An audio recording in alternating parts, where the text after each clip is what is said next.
صفحہ نمبر 65 یعنی 65 معارف القرآن جلد اول۔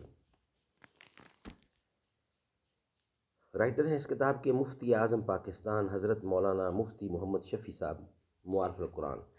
اعوذ باللہ السمیع العلیم من الشیطان الرجیم، بسم اللہ الرحمن الرحیم۔ الحمد للہ وکفی وسلام علی عبادہ الذین اصطفی۔ صفحہ نمبر 65 بیماری تکمیل تفسیر کا سبب بن گئی۔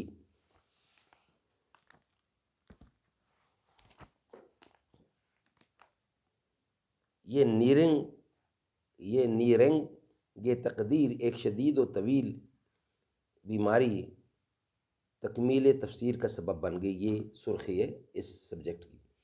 سنہ 1388 ہجری کے شعبان میں احکر کے اسفل بدن میں کچھ پھوڑے کی شکل نمودار ہوئی اور رفتہ رفتہ بڑھتی گئی۔ آخر رمضان میں اس نے کھڑے ہوئے سے معذور کر دیا۔ آخر 8 روزے بھی قضا ہوئے۔ گھر میں بیٹھ کر نماز ہونے لگی۔ اس کے ساتھ پاؤں میں نکرس کا پرانا درس شروع ہوا۔ اس کا جو علاج پہلے کارگر ہو جاتا تھا وہ بھی کامیاب نہ ہوا اور دونوں پاؤں سے معذور ہو گیا۔ تقریباً 10 مہینے اسی طرح معذوری بیماری کے ساتھ موت و حیات کی کشمکش میں گزرے۔ جب چلنے پھرنے اور ہر کام سے معذور ہو گیا، زندگی کی امیدیں بھی مزمحل ہو گئیں، تو اب اس پر افسوس ہوا کہ یہ تفسیری اوراق جس قدر ہو چکے تھے ان پر نظر ثانی اور تکمیل بھی نہ ہو سکی۔ اب یہ اوراق یوں ہی ضائع ہو جائیں گے۔ حق تعالیٰ نے قلب میں ہمت عطا فرمائی اور شوال 1388 ہجری کے آخر میں بستر علالت پر ہی اللہ تعالیٰ نے اس کام کو شروع کرا دیا اور 25 ذی القعدہ سنہ 1388 کو سورۃ بقرہ کی تکمیل ہو کر کتابت و طباعت کے لیے دے دی۔ اس کے بعد سے عین بیماری و معذوری کی حالت میں یہ کام تدریجی رفتار سے چلتا رہا۔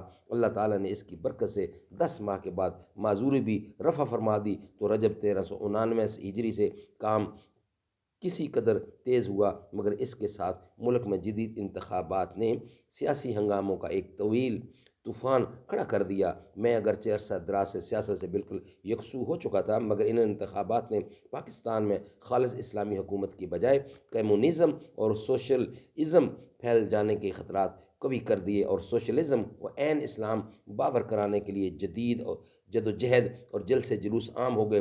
اس مسئلہ کی نزاکت نے پھر اس پر آمادہ کر دیا کہ کم از کم اسلام اور سوشلزم میں فرق اور سوشلزم کے خطرناک نتائج سے قوم کو آگاہ کرنے کی حد تک اس سیاسی میدان میں حصہ لیا جائے۔ اس کے لیے تحریری مقابلے بھی لکھنے پڑے اور مشرقی و مغربی پاکستان کے اہم مواقع میں جلوس میں شرکت بھی کرنا پڑی۔ مسئلہ کی وضاحت تو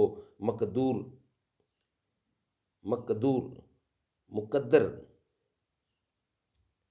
بھرپوری ہو گئی،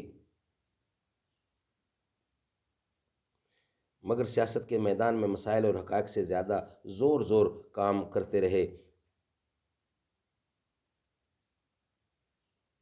زور و زر کام کرتے ہیں۔ انتخابات کا نتیجہ بالکل خلاف اور برعکس نکلا۔ اس کے اثر سے پاکستان پر جو زوال آنا تھا وہ آ گیا۔ واللہ الامر من قبل و من بعد۔ انتخابات کے بعد احکر نے پھر سیاست سے مستعفی ہو کر اپنا یہ کام شروع کر دیا اور الحمدللہ علا کرم ہی کہ رجب 1390 تک 13 پاروں کی معارف القرآن پر نظر ثانی اور درمیانی متروکہ آیات کی تفسیر بھی مکمل ہو گئی اور سورۃ ابراہیم سے سورۃ نحل تک 2 پاروں کی مزید تفسیر بھی لکھی گئی۔ اب قرآن مجید نصف کے قریب ہو گیا تو اللہ تعالیٰ نے ہمت فرمائی، عطا فرمائی اور باقی ماندہ قرآن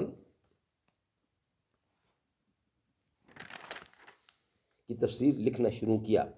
اس کا اس وقت کوئی تصور نہیں تھا کہ 75 سال کی عمر اور سقوت قوا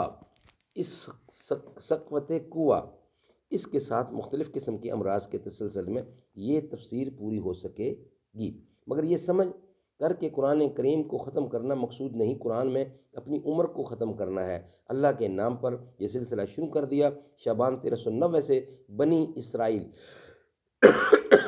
سورۃ بنی اسرائیل کی تفسیر شروع ہوئی اور 23 صفر 1391 کو قرآن کی چوتھی منزل سورۃ فرقان پارہ نمبر 19 تک مکمل ہو گئی۔ انشاءاللہ اس کا بقیہ حصہ نیکسٹ ویک لاگ میں آپ کے ساتھ پیش کیا جائے گا۔ السلام علیکم۔